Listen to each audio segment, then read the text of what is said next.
Gee, Steve, what are we going to do tonight? Same thing we do every podcast. Tell him how we sees it.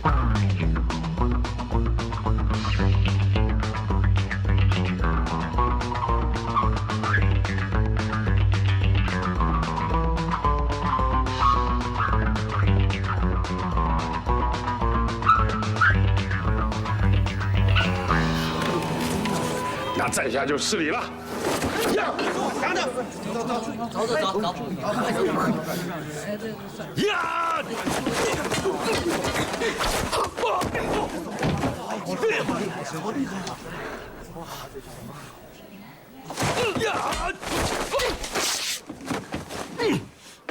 哼，什么铁臂神拳？这铁臂神拳。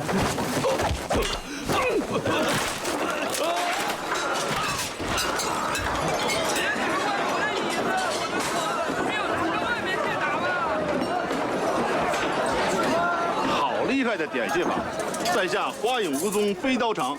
敢问这位与江南鹤可曾认识？什么鸡鸭鹤？我从来不吃两只脚的东西。你名字也太啰嗦了，谁记得住？你说李慕白是你的手下败将，怎么不知道江南鹤是他师傅？你是哪儿的？在下凤阳山魁星五首卢军雄。军雄。 好个陆军雄！我听到这名字就想吐。你活该倒霉姓陆，要比划，就先拿你开刀。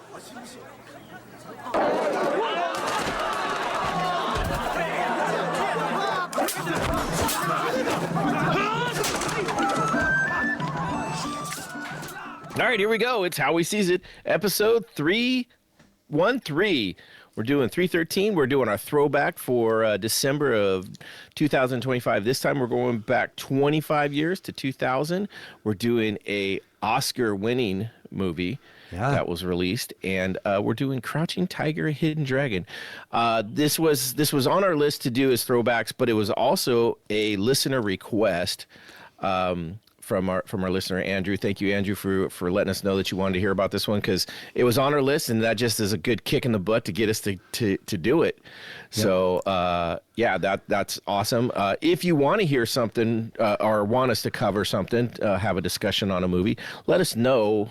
We can be reached at our email, which is the.hwsi.podcast@gmail.com, or on our socials, Instagram or Facebook, or if you know us, just come up, shake us up by the arm, and say, "Hey, cover this, you fuckers." And this is a December U.S. release in December, but I think it premiered at Cannes Film Festival earlier in the summer, but it is actually 25 years to. I think it was released on the 8th. So if you're listening to this on the 8th, then it's 25 years ago today. Oh, nice. It's not the 8th right now. We're not quite there yet. But no. Hey, but you'd be listening to it. Yeah, we could have some listeners that are listening to it then. I just thought that was such a cool thing last time we did the throwback. On the day. It was a 50-year anniversary of, what was it that we covered? It was we did the Cuckoo's Nest, wasn't it? Yeah, One Flew Over the Cuckoo's Nest, and it was to the day. To the day. That was pretty cool. There was like a 50-year. Yeah.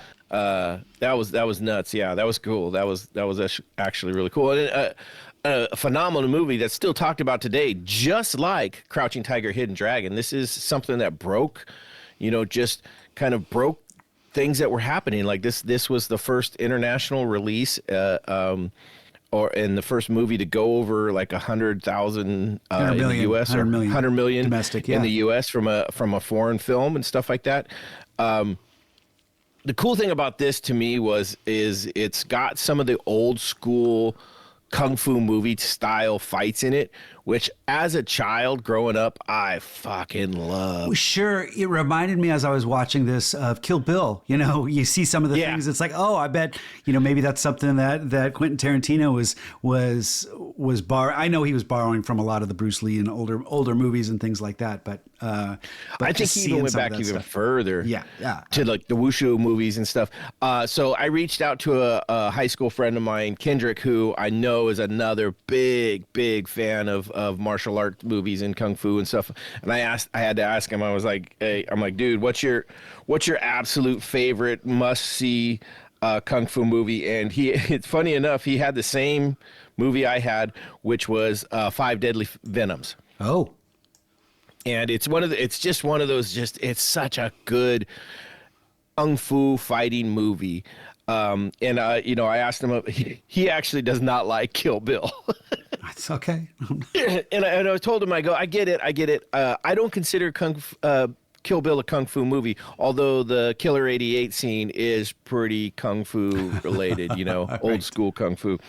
I asked him what are some of the other ones. He was saying The Kid with the Golden Arm, 36 Chambers of Shaolin, or some of the ones that he said fully recommended. So if you're a kung fu fan and want to see some good old school stuff, those are ones to go check out. Yeah, that's fair. I didn't watch that when I was younger. I remember some of the old what was the Carradine Kung Fu. Kung Fu. Yeah, was it just called Kung Fu? I think so. I remember seeing a little bit of that, but that's funny. I never actually watched that, but I know what you're talking about. Yeah, because I'm pretty sure it was called Kung Fu, with David Carradine, and yeah, he walked around as a monk. Yeah. Yeah. Yeah. So no, it's funny. I never did watch it. I watched old school, just the old school. Yeah, definitely Kung Fu. David Carradine from 1972. Okay. Crazy, it's that old. Yeah, no, I watched the actual, like, where they were either dubbed or subtitles, and I just never knew what was going on, but the fighting action was just incredible. Five Deadly Venoms is great. Speaking of Five Deadly Venoms, I know our cocktails got a bunch of stuff into them, and I'm sure you've at least 5 cocktails, ingredients into our cocktail. So I'm ready to hear. I know you were telling me before we got on the air you wanted to get into yours, so yeah. Go ahead, Steve. Good, yeah, because apparently you've already had one. This is yes. Usually I will have had mine by now, and I'd be working on my second, so I could tweak the recipe a little bit. But I did not get a chance to tweak my recipe, so it's sitting here and probably getting a little warmer than it should, because this is a chilled cocktail. So I called this my Jaded Thorn, and that's it's a play off of Jade Fox's name, yep. And she was definitely a jaded character that kind of leans into her story arc. So I liked this idea of using jaded in the title. And Thorn, I mean, she uses poison. She uses a dart and I liked the idea of Thorn because this movie has kind of a romantic take. Thorn made me think of floral, think of roses, and and it also sounded like a cool cocktail name, the Jaded Thorn. So there were a few elements that this one just landed right for me. So I started with the name. Once I had the name, I started building my cocktail from there. And I started with gin. I picked up gin from Vietnam. So I couldn't find one. I couldn't find one from China. I think that's a little hard to come by. Lots of Japanese one, but this is a Vietnam one. It's a very floral gin. I don't have the name handy of it. You can check the picture of my cocktail. It'll be up on hwsi.podbean.com to check out the picture. So I started with 1.5 ounces of this floral gin, 3/4 ounces of Génépy, and I'm not sure the pronunciation, Genepy. This is a liqueur that I was looking for. It's got kind of that jade green color. It's got it has some herbal elements that you draw from the mountains. So I thought that kind of fit in with that the mountain mystic Wu-Dang vibe that comes from it. So that was leaning into the and also a little floral too. And again, I followed that up with 1/2 ounce of Saint Germain. Again, an elderflower liqueur, gives it more floral style to it. 1/2 ounce of lemon juice. And then we got to get into this character, some of the bitterness. I added 1/4 ounce of Fernet Branca to really kind of add some stark bitterness. A spoonful of absinthe. That's part of the poison. Oh, shit. The poison. I'm really trying to lean into some of her character traits here. And then I added a pinch of cayenne pepper here to. Holy crap! That's the Thorn at the end. Now it's got some lemon juice, so I shook it up, poured it into a chilled coupe glass, and then for my garnish, I wanted that green, but I wanted to try something a little new, so I found this online and I thought it really fit. I sliced off a long strip from a cucumber, and I coiled it up, and I stabbed it with my little one of my throwing darts, and I used that. And I liked this idea of a coil that slowly unravels, kind of like the character of Jade Fox. And it looked cool too, and it was green. So anyway, This is my Jaded Thorn. I'm excited. It seems kind of a unique cocktail, and I have a feeling very unique. It's going to have a little bit of a kick to it. So we'll see how it goes. Really, with some cayenne in there, yeah, I'm afraid it's going to have a little bit of. It's just kick. A little pinch. Oh, that's actually nice. It's well balanced. I do not. That's good. I don't even have any syrup in here at all. So this is good. I'm surprised you didn't make that one to make that one to try it out. You usually do that. Oh, the cayenne. Oh, that's good. That's a nice little kick there. I like that. Okay. Good. That surprise that gets you at the end. I took a page out of your book and made one early, and because I kind of wanted to try it out. And then once I got done and I sat down, I didn't have enough time to go back and make a new one because I would have changed one ingredient. Not for flavor, maybe a little bit for flavor, but not really, but more for the story, and I'll get into that in a second. I made one called A Poisoned Dragon. Right, mine's more based off of gin, right? And it started with a line from Li Mubai when he talks about. He says, "For her, they might make an exception. If not, I'm afraid she'll become a poisoned dragon." Right. So she's got all this training, but she wasn't trained by a good master, and someone that really took the time to train her right. And so I started off with that, and I was kind of like, I went through a bunch of different things, but also my drink started when she went to she was going into the restaurant and she ordered all the food, and at the end she ordered some warm wine. And I started thinking, I'm like, oh yeah, I should do some warm wine, and started playing off of that. And originally I got into it and I started thinking about it, and I was going to do a gin for gin. And then when I got home and I started putting my stuff together, I lost that thought. And I started grabbing some other stuff, and I ended up going with something different. So had I had a chance to think about it, I would have went back and done the same drink out of gin, and I'll tell you that in a second. Starts off, this is a warm drink, right, for the warm wine. Also, we just went through a cold spell here. Our furnace went out in our house. It was bitterly fucking cold this whole week. Bad timing. Literally. Yeah. Oh, it was horrible. So I was like, I want something warm. So I wanted to go with a warm drink. So I started off with 6 ounces of a green tea, right? We're doing Asian kung fu, right? What tea jumps out to you? Green tea. So I started with 6 ounces of that. Then I wanted to go with that warm wine, and I wanted to find a wine that would go really good in a cocktail. And I know a lot of people do the mulled wine, and I was like, that's just not where I'm going. Sure, who wants their wine to be moldy? So I wanted a white wine, and I was looking at the white wines we had at home, and I found one that I really was like, this is perfect because it'll have a sweetness to it too. And I was really surprised because it's got a bubbliness to it too. But I went with a Stella Rosa Moscato de Santi. Oh, nice. Which is a very sweet white wine that's got some bubbles to it. So I went with 4 ounces of that into the hot green tea. And I was like, and it's room temperature, 'cause it's not chilled. So you don't want it to bring your cup temperature back up. You want it to stay, at minimum, you want it to be at least warm. From there, this is where I would have went with a gin. I would have went with like a Tanqueray orange or just a regular, very botanical gin. Instead, I started to get into my own head, and I grabbed a orange whiskey because, right, Mandarin is what this movie was in. The language they spoke was Mandarin. Matter of fact, there's 4 different dialects of Mandarin spoken by the 4 main characters. I know, it sounded like the director had a hard time kind of managing all the different dialects. I also had added 1 ounce of Mandarin juice. I bought a can of the little Mandarin oranges that, we always get in our salads and stuff like that. And I used 1 ounce of that juice. So I had orange on my head, and I was like, oh, orange whiskey, that'll be great. So I added 1.5 ounces of that to the 4 ounces of wine and the 6 ounces of green tea. I added 0.5 ounces or a half ounce of lemon infused simple syrup. That's local here.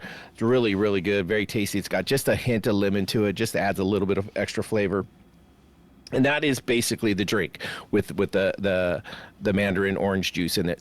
I garnished this with 4 Mandarin orange slices cut across by 2 throwing darts, essentially across the top, because we have the throwing darts that happen in this, and in the 4 different Mandarin dialects that were brought up very distinctly from the different main characters. And so that is my poisoned dragon. So the only thing I would do is I would change the orange whiskey to probably a Tanqueray orange or a very botanical gin, because it's based off of the gin character being the poisoned dragon. So nice. And it is delicious, and if it's really good warm. It's got a kind of a very citrusy pleasantness, and that little bit of sparkle, that little bit of carbonation from the wine really gets kind of a tingle in your mouth. It's really nice. It's a pleasant surprise. Here's why I'm on my second one. We both kind of built our cocktails with this idea of poison in mind. I mean, mine was the thorn and poison. I liked that, especially at the end of the movie, how a lot of that came together, especially with Jade Fox's kind of, as she's been, taken out by Li Mubai's sword, and she's dying, and she she has already admitted that she poisoned his master, and then she's poisoned him with the thorn, or with the dart in his in his neck. Which, oh my God, when he's trying, when they're stopping the darts, whoa, that just looks so badass. But then the way she refers to Jen, and how having this, she was shut out by his master, he slept with her, but he wouldn't train her, he wouldn't teach her, and just the fact that she poisoned him, killed him, stole his book, but then she couldn't read. She could only go by the pictures, and Jen was able to pick up all that information and didn't give it to her. She didn't. Yeah. She took it on felt his own. betrayed by that. Yeah, and she said that is the most bitter poison.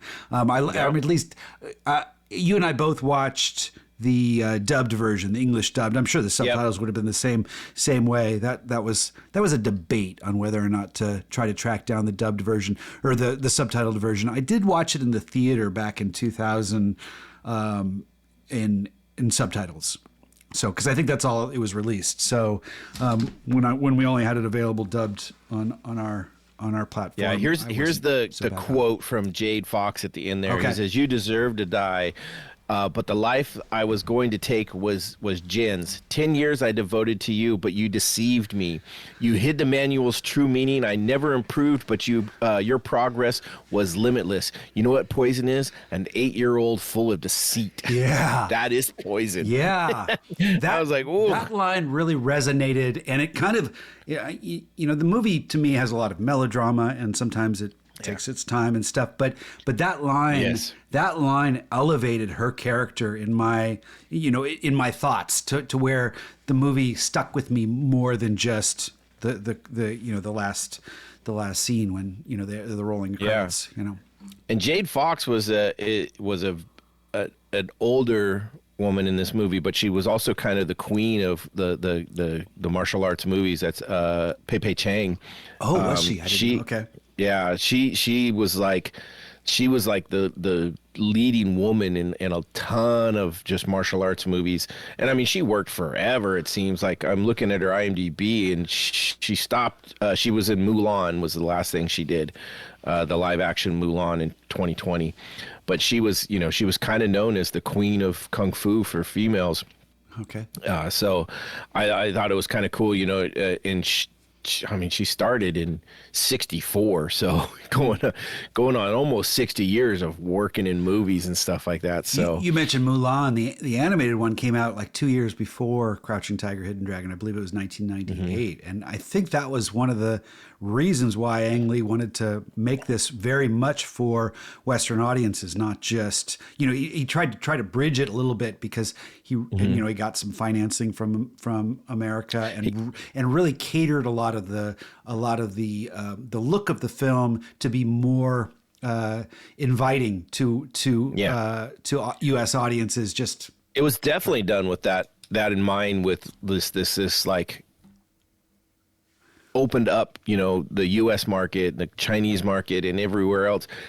So much so that, he brought in Michelle Yeoh, who she didn't even speak Mandarin. She had to learn it phonetically to even do the lines. Yeah, okay. Right. And that's one of the Chow Yun Fat. He spoke. I think he was from one area that I think maybe Hong Kong, and he spoke like a different dialect. He was the one that said I had to do like 28 takes on the first day, and I'm not used to that. But that's because Ang Lee really wanted to get this common language. But yeah, it was just great. And then, they really, worked it in. And I think it worked a lot. I think the fight scenes really helped. I remember, it's funny because rewatching it, what became probably my least favorite of the fight scenes might have been what everybody was talking about in the beginning. And that's the flying bamboo fight scene. Which in the rewatch, I was like, this is horrible. This is boring as fuck. It's almost kind of awkward to watch. Because you can kind of tell they're hanging on. It doesn't seem like it's a very lengthy fight scene, but I saw what they were going for, and I think it was something new. Ang Lee really wanted to capture something a little bit more mystical, not just make it all about swordplay, but bring something more to it. And all the wire movement and stuff. Well, that's what it was. It was wire work. It was no CGI. There was sometimes it worked better than other times, but every time you could always tell. It's like, oh yeah, there's the wire, or you didn't see the wire, but you could tell. But you knew they were on it. You could, the way their tell. body moved. But it still transcended that a bit. It wasn't like that was maybe that's in the rewatch because we know it's there. But it's effective. I wasn't as excited about it.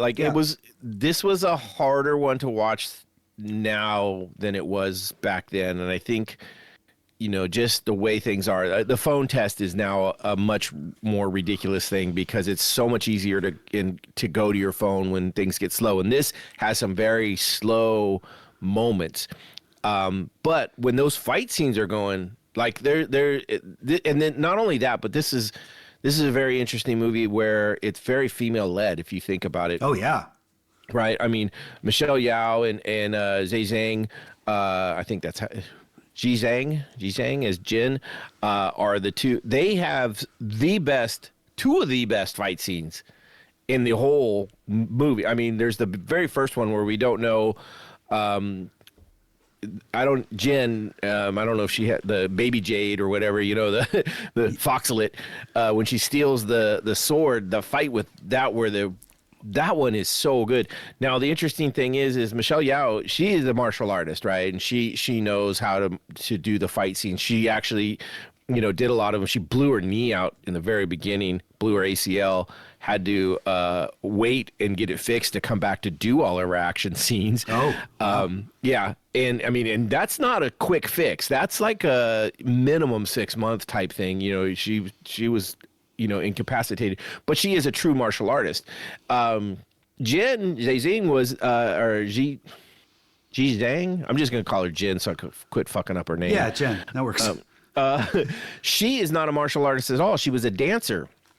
So she learned all of the choreography as a dance choreography rather than an actual martial artist. There's something very balletic about how this plays out, and that's part of the style of this lore, because this is not. And I mean, this is coming from two people that have actually done martial arts for quite a long time, nowhere near to the level they are as far as artistic martial arts. Sure. Right. Nowhere near as fancy and flighty as they are, but our martial arts, especially our last one, was much more of a powerful, hard-hitting. That's true. It's more practical for self-defense, whereas this is more showy. And do you remember? Were you at when at Five Dragons they brought in a Shaolin monk? To actually do a demonstration and a conversation. Oh no, I don't. Oh my God, I was blown away by that. That was a legitimate Shaolin monk that was I don't know that he was around. He gave a demonstration and just listening to him was captivating. Yeah. That's what I found most about really good martial artists is their physical stuff is very impressive. Yeah. But it's when they talk. No, it's serious. It's the way they say, and even Mr. Speakman, Like, Yeah. I remember when I first started the system, I wasn't necessarily like, oh my God, Mr. Speakman's the shit, until I actually met him and listened to him talk, and I was like, holy crap. It's a presence. You talked Yeah. about the scene in the trees, you know, that when they're moving about, and I agree, it was sometimes a little awkward and didn't work. But one thing I was really drawn to was Chow Yun Fat, Lee Mumbai, and the way, I mean, as an actor, he was just trying to probably hang on, but he always had that look on his face like, this is nothing.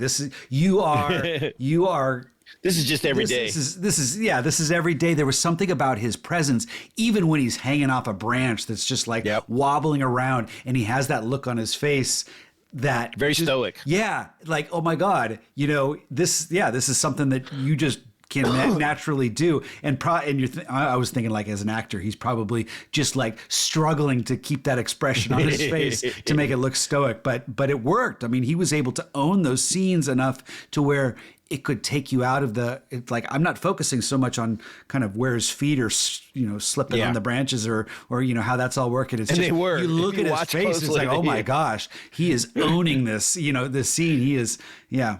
So, and that, I think, leans into this idea of the stoicism of the presence in a master like Speakman and other people we've been exposed to. You know? Yeah, definitely, and for the martial arts part of it, I really enjoyed it, and those are the parts where I really go back and feel this is a 100% rewatchable type movie. Well, yeah. The story, the story itself. Okay. Yeah, the fight scenes. The story itself is a little all over the place. It's melodramatic. Yeah. Yeah. You know, but it's not bad. I'm not saying it's a bad story. I'm just saying it doesn't tie cleanly together all of the time. The one time I felt it was a bit of a drastic change was when they did the little flashback.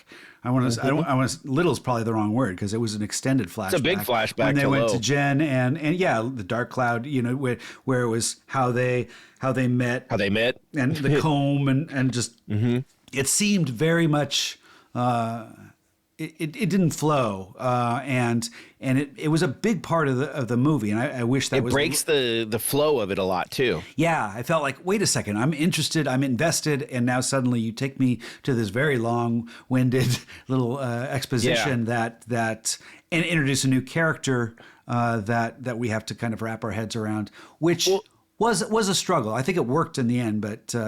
Here's another interesting thing with that too. Like, we go and get this new character in this whole new story. We started off with a story that when Jen first steals the sword, we get Bo, who is the full-on comic relief of this, right? He's the guy that is just, you know, you're hit himself with his own weapon, and Jen is just making him look stupid out there. And then we get May and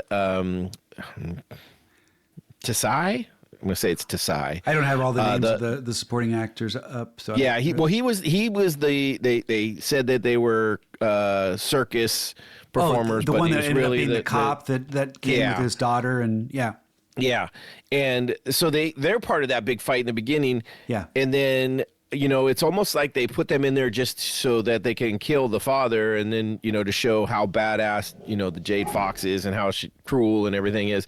And then they kind of disappear. And I'm like, wait, you know, that was another character I was emotionally invested in the daughter, and then we just don't hear anything more. And I was kind of like, that's what I mean with the story, is just bits and pieces. It's chopped up a little bit. What I found out, and I didn't know this until listening to some other podcasts, this is all based on a 5-series books of books from the 40s, and this was like the fourth of the books, named Crouching Tiger, Hidden Dragon. And so I thought, it was like, okay, well, maybe that's part more of it, where these are characters that had other parts in other books that we go back to, but it wasn't a big part of this chunk of the story. So it made it kind of chopped up and hard to follow. Not hard to follow, but you lose interest in some of it. I thought Lo was one of the funnest characters to kind of just the way he portrayed it. He was kind of this. He was just a happy-go-lucky guy. He was kind of the Han Solo too. He kind of Very good. Oh my God, perfect. Perfect. I didn't even think about that. That is an awesome description of him for sure. Yeah. He was the young kind of hotshot, cocky bandit, running around with a comb, but who falls in love he kind of represents that desire for freedom and escape because he wants to run off with Jen. At the same time, he wants to be an independent. He's youth. There's a lot of youthfulness. Good call that. Yeah, I just thought he was a fun character where everybody else was kind of stoic and very, proper, and he was the fun. He was the youth. He was the unexpected in it. And that's what Jen was looking for. She's coming from that royal family where everything is like, you will do this, you will do this, you will do this. And she's like, nah, I want to be able to do what I want. And that was that life with Lo. And he pops in and out throughout the movie. Could be the sequel, we get his Life with Lo. That'd be great. It was interesting. And, he in the desert, he was definitely, the top guy. You notice though when he comes to try and break up the wedding and re-engage with her, he's not so good when all the guards are around. He had to run. It kind of reminded me of Aladdin in a little bit. Oh, nice. That's perfect. Yeah. So it's bits and pieces from different stories almost. Jen was when you look back at this story, right? It's funny because I think when I thought about it, Li Mubai is what stood out to me. He was he's the main character. But when you really look back at it, Jen, essentially, and Michelle Yeoh's, which was Shu Lien. Oh shit, I don't know. Her name, Shu Lien. Yeah. Shu Lien. Anyways, Michelle's character, just easier for us dumb Americans. But they were actually the main characters. Yeah, Jen was interesting because at times you can say, okay, she's the hero. At times you can say she's the villain, or is she just this spoiled prodigy that you want to slap around and stuff? Yeah, I like that in a character, especially such a prominent character, where you're a little off balance with how you're going to interpret who they are, and Well, she's a little bit of all youth, right? She's a little bit of that spoiled princess, but she's also a little bit of that hey, you could be the next big fucking thing. Yeah. If you got the right. She defied Jade Fox. She kind of and there's something kind of heroic about that because we see Jade Fox as really this true vindictive villain, but who has her own story to tell. Which that was the draw to this movie, is these characters are not two dimensional, none of them really were. Interesting. What is your real thoughts on Jade Fox? Do you think she was a pure villain? Do you think she was? Well, no. I think. Well, I based my cocktail on that ending line when she talks about the villainy or the poison of Jen and how, and so I think she is someone who is filled with vindictiveness, revenge, but I think there was probably a point where a lot of that changed when suddenly she felt like she had nothing left. It was all taken from her. It sounds like this is a time where women are not treated with the same sort of. I disagree on that. Okay, I don't know, because I know this is kind of a fantasy world. There's part of that, but if you take Michelle Yeoh's character, right, she was the lead of that caravan that her father, right, but she was the one that was running it, and the guard or whatever that talked to her, the master, he was like, yeah, no one's attacking you because they know, so not all women were. I understand what you're saying, that they're and I did listen to a podcast that I was like, it's designed to be this way, but it's very anti patriarchal, it's very feminist forward kind of thing, and it's called the Bechdel test. I think we've talked about it. Sure. The Bechdel cast. And so I listened to that one just because I movies like this, or movies in general, when I see that they covered them, I like to hear what they have, because I don't know that side of it. It's very opposite of my point of view. So I like to hear what they have to say. Mm-hmm.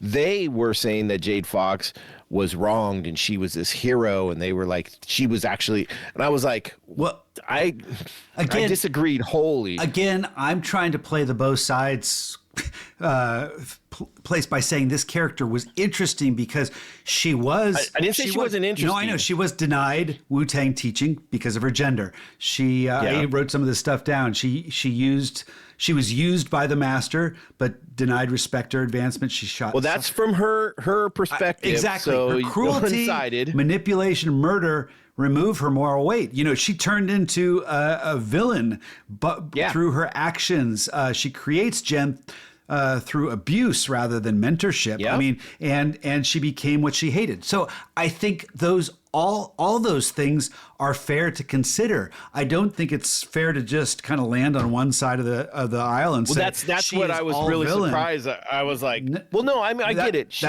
is a product of her, but we get such a little bit of her.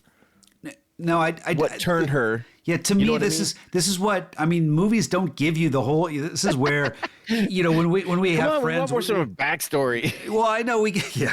Well, I ain't got time for backstory. Yeah, they throw these things in that I think it's almost silly to try to take a side and say this is the way it is. Because these are characters that are written. You know, you're only going to know so much, and you can reach out to the writers and say sketch some more, and they could probably take it either direction. Yeah. You know? I mean, this is another thing. Finding out that this is a fourth in 5 books. Sure. Yeah. Maybe Jade Fox, we get the backstory, and maybe you're right. She was wronged. We don't know. So my thought on that was we get the idea. They wouldn't train her in what's the name of the. Is it the Wu-Tang? No. No, Wu-Tang is a that's the style. That's the rap. Yeah. Well, no, Wu-Dang, I think. Wu-Dang. So, but you know, so she went into it knowing that it was an all men's, you know, school, whatever, you know. I mean, this is not true history, right? You know.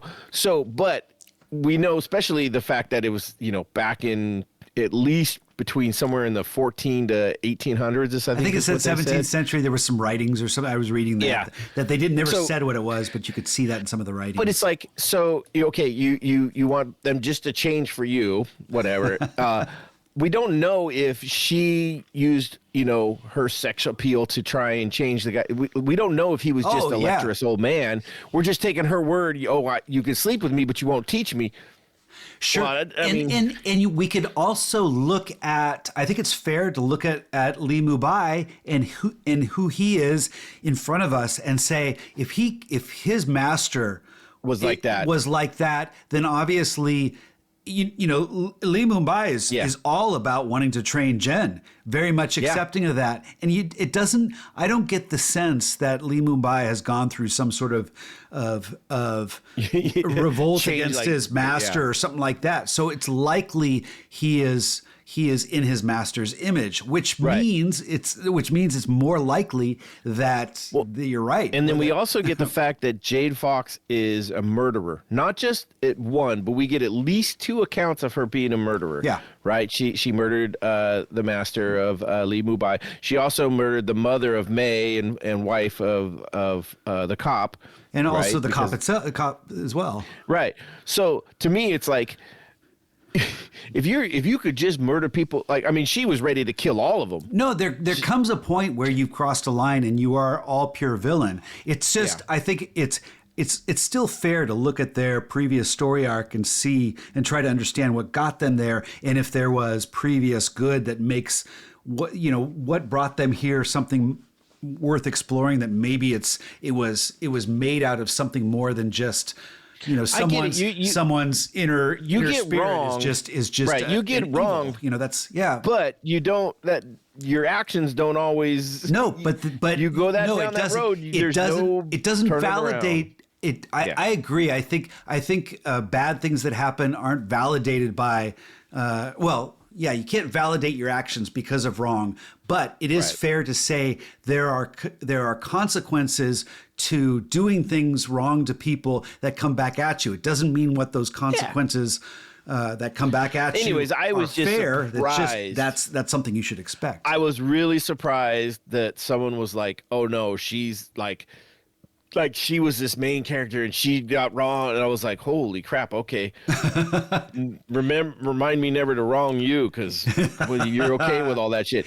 Well, this is also a movie about love. Yeah, but okay. Go ahead. I'll let you get back into it. I just want to, I mean, sometimes the voice you're hearing from these influencing, these people that have podcasts have their own backstory. And if they've been, jaded, it's a feminist podcast. If they've been jaded by someone, they may carry some baggage, which is going to lean them into saying, you know what, I'm going to listen to your story. Well, I want to get to know Jade Fox because maybe. Well, let me give you what it really, when it really came down to, it was two women in either a gay guy or a trans woman or whatever. I can't remember, but it was definitely they were definitely all very on the feminist move.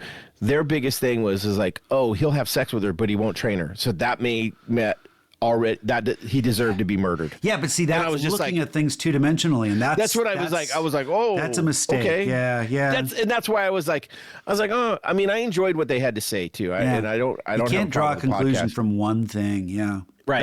But that's why I was like, we need more than unless just characters her. are written with that, and that's all they have to share with the way the author writes them. Okay, move on to the love story. But I was just going to say, this also has a lot of the same martial arts themes. Is you killed my father, I must avenge him, or you killed my master, I must avenge him.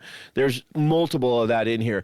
But yes, this is in realistically the biggest part of this story is two separate love stories that are almost bookends of life. Right, we've got Mumbai and Michelle. I really wish I could.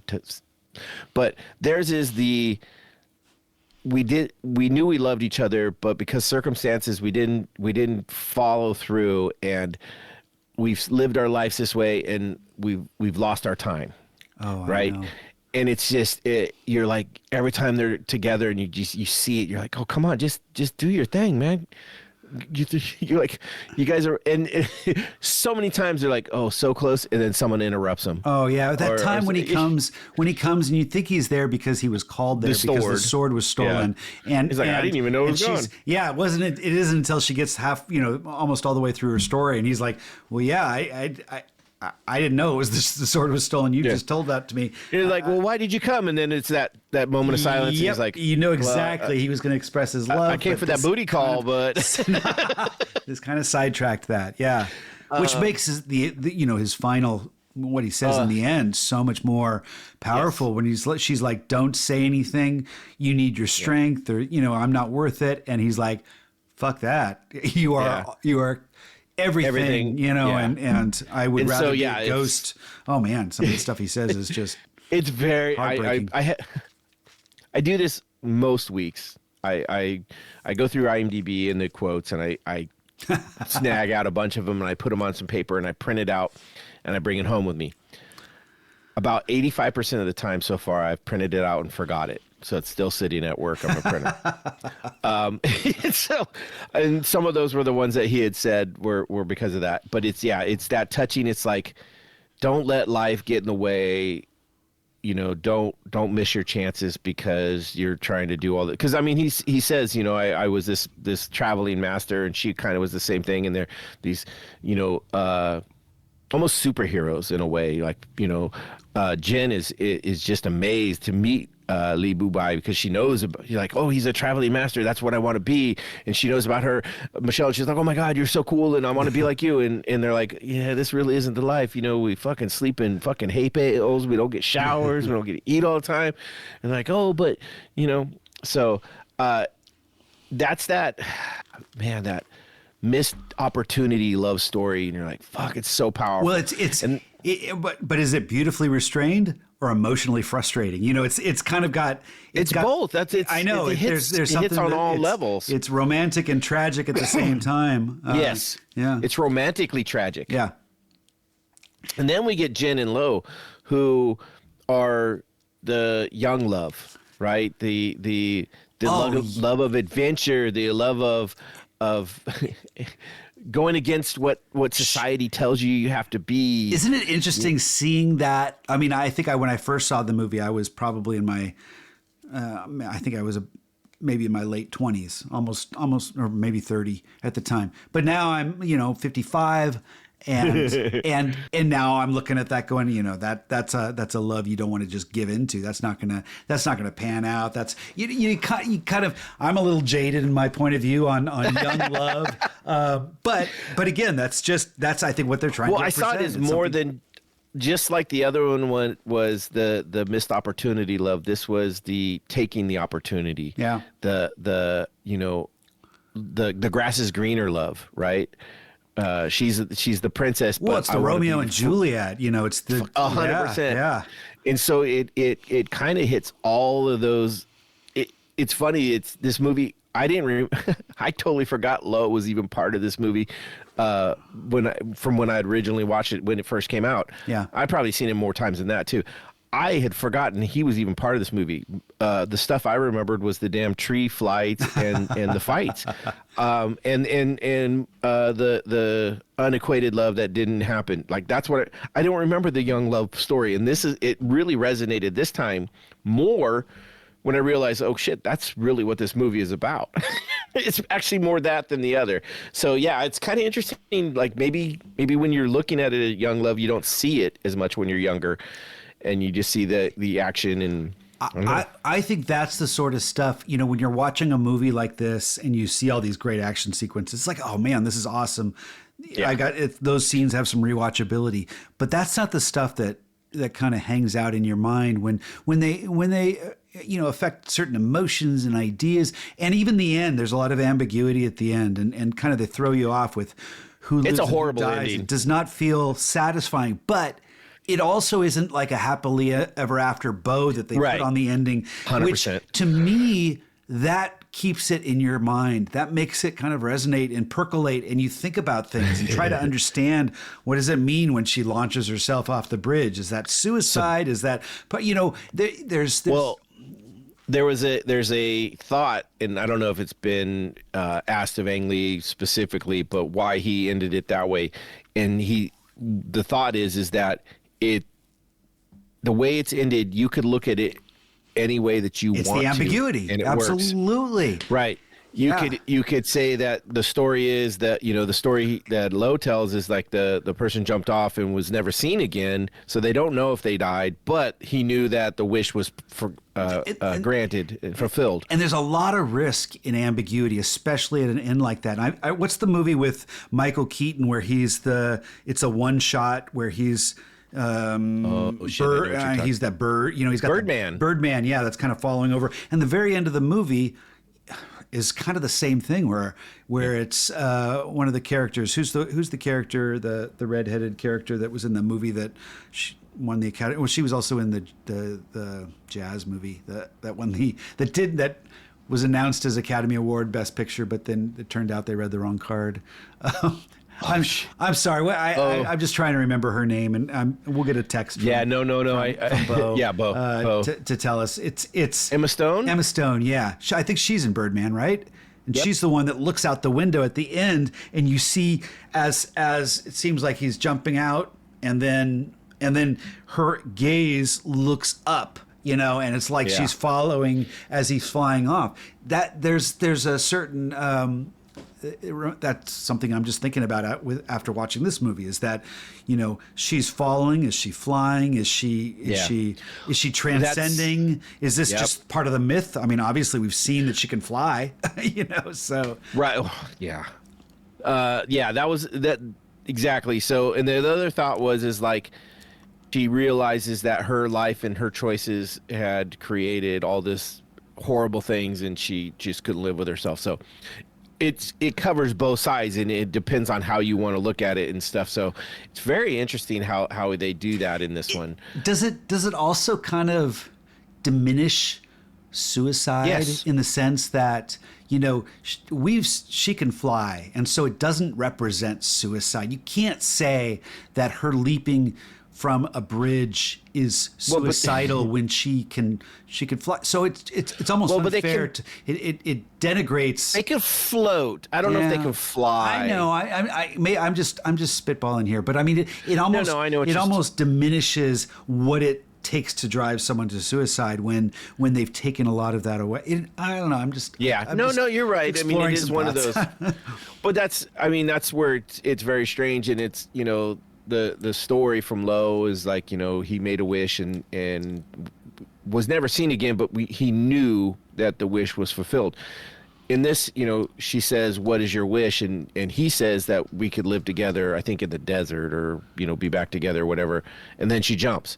So if you go by the way the story was, the wish has to be granted, so which means she would have to survive. The fact that the person in the story was never seen again means they never found a body, they never proved otherwise, so the person could just, all right, I'm going off and changing my life. It's a tall tale. It could be a... This whole thing's a tall tale, but that's the cool part about it. Yeah. I did love the diner scene. To me, that was kind of very old school kung fu, because all the guys... That's Jackie Chan, yeah, that's great. Well, there's the two big kind of chubby twin dudes that have the super oversized weapons. The one guy has the double axes that are just like, those are cartoonish, like not even. And then the other guy, it looks like he's got maracas, but they're just these two big old, maces. And just those two guys alone just made me, I'm like, oh my God, this is so old school kung fu. And it's that, hey, who's your master, and this and that, and I want a lesson kind of thing, and then just whoops ass, destroys the place, and it's a fun scene. Not the best of the fight scenes. I think the Michelle Yeoh and Jen fights, both of them, the two different fights they have are the better fights. I loved that they had a little humor in some of those fights too. There's that time when Michelle Yeoh picks up that weapon and she hangs it over like she's gonna bash it, and then suddenly it's too heavy and heavy. It falls back, and it was a good moment. Which makes me wonder, like, how heavy was that thing? Because there was a time in the very beginning where she grabs a bale of hay that's wrapped up or whatever and throws it like it's a pillow. Oh, in that scene, she was using the Force. So, so this is actually a Star Wars movie. It's mythical. I mean, I think this is it. We have to, but you're fair to bring that up, because it's like, well, what are the rules of this mythical world? Why can she throw a hay bale that weighs probably twice as much as whatever this thing was? But still, I mean, a great movie. I love the fact that they brought in all kinds of different weapons, which is always one of the cool things with old kung fu movies. Is just these like the guy, just using stuff that you're like, what the hell? Like, who put the spork in there? Tell me if this is something that was in previous, because I've never seen this in a. Well, I don't have a history with kung fu movies in the past and stuff. But one of the things that I really liked was with the jade sword, the hooks, or the green. What's it called? The green sword. Yeah. It's not the jade. It's not the jade sword. I'm it's confusing that with Jade Fox. But the green sword. And this actually happened with other weapons too, but where it vibrated, and sometimes the vibration would hum, and it would affect the holder. This is something that Jen was kind of sometimes struggling with, or I liked those moments when they took advantage of a vibration or something, and then you almost see a little glimmer in Lee Mumbai's eyes or something like that. It's like, oh, you are not worthy of the weapon if you can't even wield its vibration, something like that. Green Destiny. Okay. Jade. See, I think that this is where I thought the green cocktail was. I know. I almost did a Green Destiny. It's one of those mythical swords, that is like. And Jade and Jaded. That's why I went with Jade, but I called Jaded because I thought it was like a double meaning. It is, and maybe that's why she was Jade Fox. Yeah. That is a big part of. It's like Excalibur, it's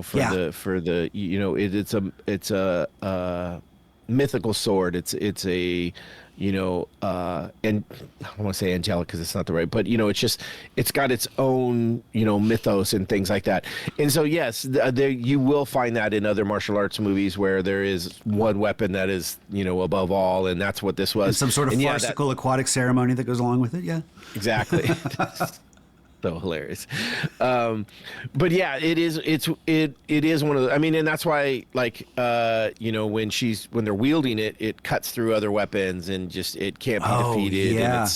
And the choreography, the sword play so choreography was really thought. All of it was. I didn't look into it, but I'm sure that, I hope this got some recognition. Oh, I'm sure it got some epic recognition for its choreography, because that's always a big deal. And I liked the sword play, the weapons play. I liked where they staged a lot of these fights, and it made the use of weapons very thoughtful. Just the fact that Jen and when Michelle Yeoh and Jen. Yeah, Shu Lien. When they fight, that big epic fight in the third act, when they're actually in a courtyard that has weapons, all surrounding it, so it becomes. She has the jade or the green destiny, and it's just cutting through all the other. Yeah, all the other ones. It's like, what the hell? Well, and that actually ended up in the end being how Michelle Yeoh was able to get the knife to her neck, was because Jen slices it in half, and that allows Michelle Yeoh to take the severed sword up to her neck, but then she gave her mercy, and that was taken advantage. That was also that scene where it's in the trees where Jen's like, well, if you can take this from me in 4 moves or 5 moves or whatever, I will do it. And he does it in like half a move. Yeah, I know. It's just like, wait, you didn't even say go. I did like it when they were on the trees, and then he just flies off, and she goes flying because the branch goes, flies up. He like takes off straight up like a Superman move. Yeah, I'm trying to find the name of the stunt coordinator. I'm sure it was someone who had some history. Yeah, look at that. He's the one that also did The Matrix. Oh, okay. And so these were back to back. He's also part of Kill Bill. Imagine that. Matrix was before this movie, right? Yes. Okay. But I thought that was really cool that he was part of both of those. Let's see. I wonder if he did anything on any of the Star Wars movies, the prequels. Oh God, there was what was it? Is it not Andor? What's the one that's the prequel to? It's like 3.5. Oh, the one where they're the movie where they all die. Yeah. Fuck. You know what I'm talking about? Absolutely. Andor was the spinoff of that because it followed the character. It was a prequel to this movie, but it's the one, where they find out about the plans and I want to say it's called Andor, but it's not. It's Andor movie. It's Rogue One. Rogue One. There we go. We're huge Star Wars fans, you can tell. But yeah, this guy's done. I am, damn it. I know. Just 55. My memory isn't what it used to. Yeah. And there's oh man, you talk about trying to understand the Star Wars universe. I remember having a conversation with Tristan from JSK, our martial arts, and he was like, I'm a huge Star Wars fan. I said, oh, yeah, I grew up on it and stuff. And then he starts launching into all the books he's read and all the lore. And I'm like, oh, shit, I don't know what. And then he blows it all off. He goes, Jar Jar Binks is a great character. And then you just have to smack does him. He? I don't know. I just. No, but he knew his lore, but it extended far beyond the original trilogy, which is where I kind of, those are my boundaries. And I'm not saying that, I'm not discounting the rest. It's just, that was what I grew up on. And so that's all I I agree with you. I've thought about, I think I bought a couple of the books. I just never read them, like X-Wing books and stuff like that, because I always thought, well, maybe this will be cool, but I just never got into them. I read Splinter of the Mind's Eye back in the 1980 or something like that, or in the early 80s. That was like one of the first spin-off books. That was because that's when George Lucas allowed books to be written in a certain era. I mean, he kind of retained certain rights about, I think, certain timelines, but he's like, write all you want on this thing. Anyway, that was one of the early ones. No, it's, What? funny. You got a grin on your face. I had thought of a really funny line to open up this podcast with, and then I had forgot about it, because I'm old. Kind of like your gin. Yeah, and then you reminded me when you said the 1990s, because we'd listened to it's a clip that went around on TikTok and stuff, but it's I think I've sent it to you, the one it's where penises are art, because in the 1990s penises were art. And if you don't know what I'm talking about, go look up penises are art. Okay. Trust me, it's a hilarious fucking video. It's basically an audio of a little girl talking. So funny. But I was going to open up this thing with, like back in the 2000s when penises were art, just like this movie. There was a funny line. For our listeners, I went out and saw the new Knives Out movie in theaters, and I wasn't a big fan of it. I loved Glass Onion, but this new one I wasn't a big fan of. Yeah. But there was a great line, and I think it's in one of the trailers where it shows a big what are the not a gravestone, but when they bury them in a Like a mausoleum. Is that what it's called? Is that what it's called? Mausoleum? That doesn't sound right. Something like that. Yeah, but it's I know one what of those, you're talking about. And someone's done graffiti. They've painted a bunch of dicks on all over it, and the guy's cleaning it. And this, Glenn Close plays the church, one of the church assistants, or who does everything. She's like, it's just foul when children desecrate this with a bunch of rocket ships. and the other two guys are just like, we're not going to say anything, as they're kind of painting over it. I'm very impressed with myself, because that is actually a mausoleum is an external freestanding building constructed as a monument enclosing the burial chamber of a deceased person or Nice. people. I should not have doubted you. No, you should. You really should, because I pull shit out of my ass all the time. Sometimes it's right, sometimes it's not. Pulling shit out of your ass, that's where it's supposed to come from. So pulling it, I don't understand that, but hey. Because pushing will give you hemorrhoids. We've gone off the hook on this one. This is a lot of fun. Rewatchability for the fight scenes, I think, is really high. Rewatchability for the story, to me, was a little bit lower. I agree. I absolutely agree with you. On the other hand, I do appreciate movies that kind of resonate after you've watched them. And it doesn't mean you have to watch them again, but it makes you think about them, and that gives them a certain longevity that doesn't fall into the rewatchability realm for me. It's important, and this one had resonance, which so I want to give it props for that.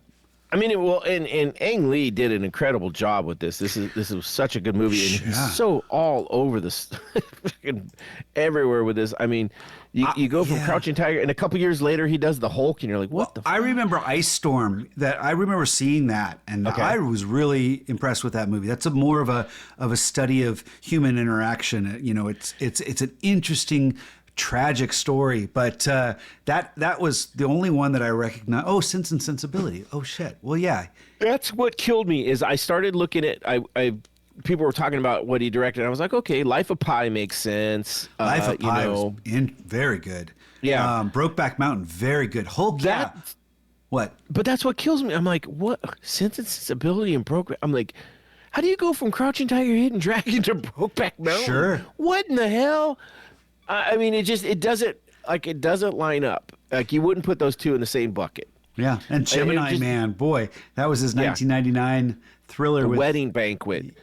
I mean, he's all. But that's just. Well, Wedding Banquet. That was an early one. I think that got a lot of accolades. Yeah. No, I'm just saying. When you look at, a lot of times directors will stay in a similar genre. Yeah, his genres are so all over. It's crazy. He is very much an artist with his approach to film, but I'm impressed at how he's expanded his palette. It's not just all about period pieces. Like, Sense and Sensibility was a huge success, but he did not stay there. And then to follow up Crouching Tiger, Hidden Dragon with Hulk. It's right. Like, you're going again with a period piece, mythical, and then now you're going into Marvel. I don't think Hulk was a successful I don't think I don't blame movie, it all on him. But I think he really tried, and he brought something to it that made it there's interesting. something about it that is good too. It's not just crap. It just doesn't hold up to some of the other Marvel movies.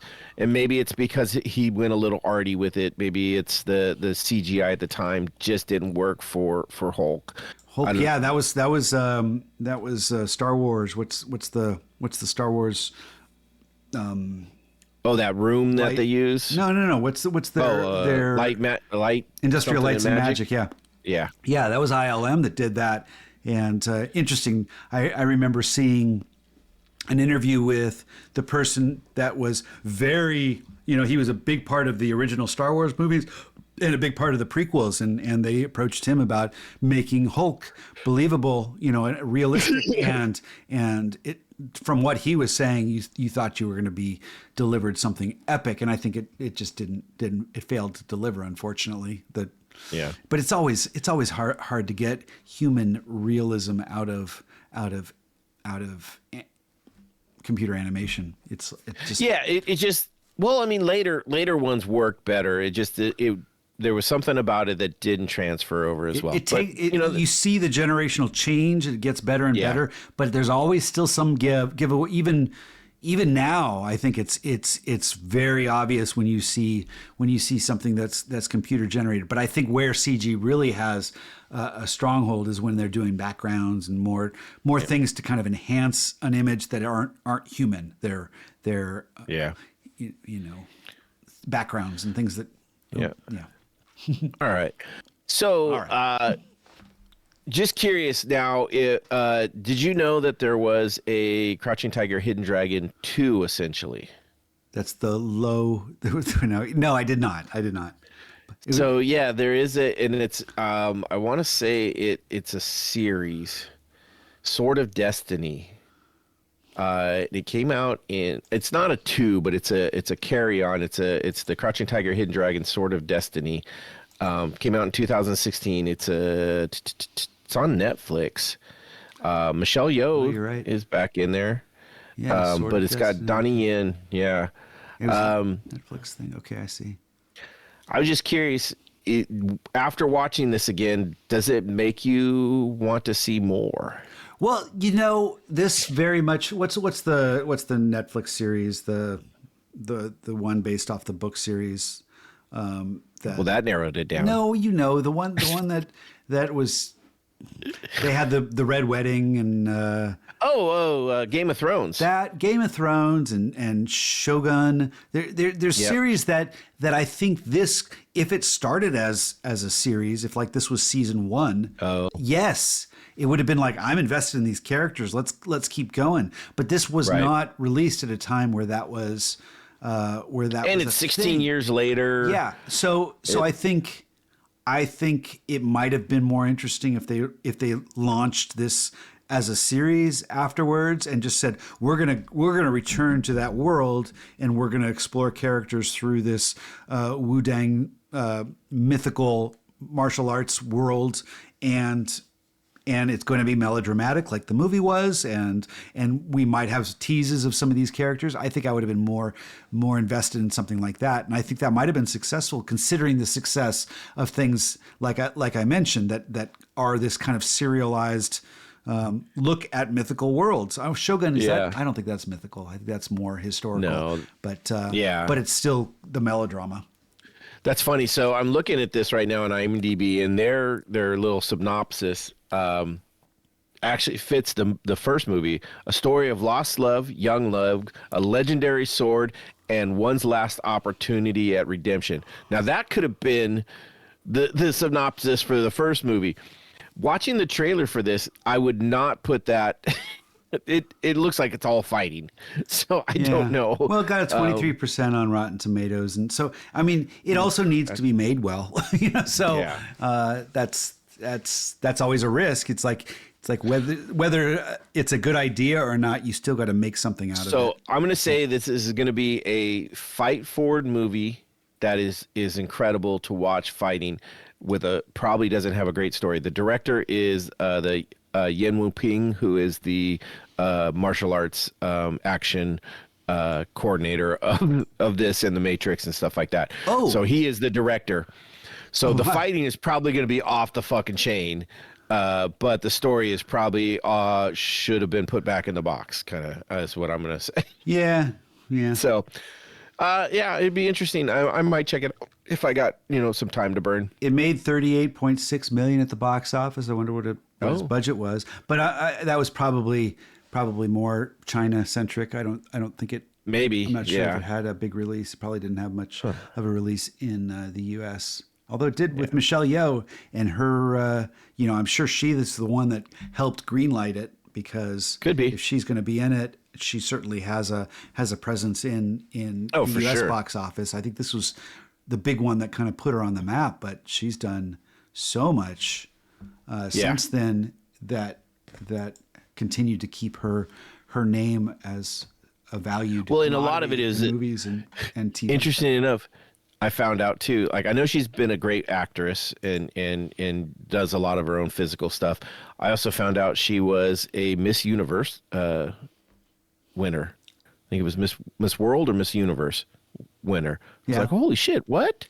That's crazy. I would have never thought that. Not that I don't think she's beautiful, but I'm just saying that's like the physical side of it, and the acting just usually doesn't seem to be those type of people that are in those pageants. I got one for you.